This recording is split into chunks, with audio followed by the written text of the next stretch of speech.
এবার ঈদ বিনোদনের খবর। ঈদের তৃতীয় দিনে রাজধানীর বিনোদন কেন্দ্রগুলোতে সকাল থেকে আসছেন দর্শনার্থীরা। পরিবার ও স্বজনদের নিয়ে দল বেঁধে বেড়াতে যাচ্ছেন অনেকেই।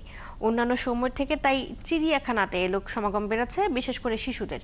এ নিয়ে আরো জানাতে আমাদের সাথে যুক্ত আছেন সহকর্মী সুফিয়ান ফারাবি। সুফিয়ান, ঈদের তৃতীয় দিনে চিড়িয়াখানায় লোক সমাগম কেমন দেখছেন? যারা এসেছেন তারা কি বলছেন, এবং আজকের দিনে বিশেষ কোনো আয়োজন আছে কিনা জানাবেন।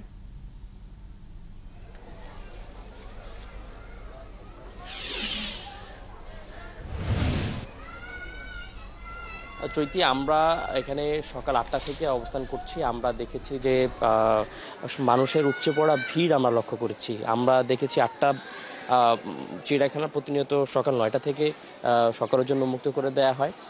সেই কিন্তু সকাল ৮টা থেকে মানুষ এসে ভিড় করছিলেন এবং তারা কিন্তু বাইরে অপেক্ষা করছিলেন। দীর্ঘ ১-১.৫ ঘন্টা অপেক্ষা করে তারা অবশেষে তাদের ছুটি কাটাতে পরিবার পরিজন নিয়ে এবং শিশু বাচ্চাদেরকে নিয়ে তারা চিড়িয়াখানাতে এসেছেন এবং সময়টা কিন্তু তারা দারুণ উপভোগ করছে। এবং এখন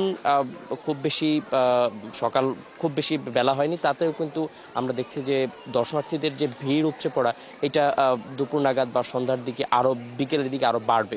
এবং শিশুদের বিষয়টা আমাদের কাছে বিশেষভাবে লক্ষণীয় মনে হয়েছে। তারা কিন্তু এই সময়টা খুব উপভোগ করছেন এবং আমাদের দেশের প্রাণ প্রকৃতি এবং সব কিছুর সঙ্গে পরিচিত হওয়ার যে একটা সুযোগ, সেটা কিন্তু তারা নিচ্ছেন এবং এই সময়টাকে তারা দারুণভাবে উপভোগ করছেন। এবং আরেকটি বিষয় বলে রাখা দরকার যে এই বাবা মার সঙ্গে ঘুরতে আসার যে স্মৃতি, এটাকে কিন্তু ফ্রেমবন্দি করার একটা প্রচেষ্টা আমরা দেখেছি এবং সবাই কিন্তু ছবি তুলছেন, আনন্দ করছেন এবং এই সময়টা চমৎকারভাবে উপভোগ করছেন। তবে দর্শনার্থীদের সকাল থেকে যে উপচে পড়া ভিড় আমরা লক্ষ্য করেছি, এটা কিন্তু এখনও চলছে। এখনও কিন্তু তারা আসছেন ঢাকার বিভিন্ন প্রান্ত থেকে এবং ঢাকার বাইরে থেকে আমরা কথা বলেছি, ঢাকার বাইরে থেকেও অনেকে এসেছেন এবং তারা ঘুরে ঘুরে দেখছেন আসলে দেশের এই পশু পাখি এবং যে সমস্ত পশু পাখি রয়েছে জাতীয় চিড়িয়াখানায়, সেগুলো কিন্তু তারা দেখছেন। এবং সকাল ৮টার পর থেকে যে ভিড়টা দেখা গেছে, এটা কিন্তু ধীরে ধীরে আরও বাড়ছে। ঢাকার অন্যান্য বিনোদন কেন্দ্রগুলোও কিন্তু একইভাবে উপচে পড়া ভিড় শুরু হয়েছে সকাল থেকেই। অর্থাৎ টানা যে 10 দিনের ছুটি নগরবাসী পেয়েছে, দেশবাসী পেয়েছে, সেই ছুটিটা কিন্তু তারা চমৎকার উপভোগ করছেন এবং তারা চাচ্ছেন এই ছুটির সময়টাকে নিজের পরিবার এবং পরিজনের সাথে বিশেষ করে শিশুদের সঙ্গে সময়টা কাটাতে।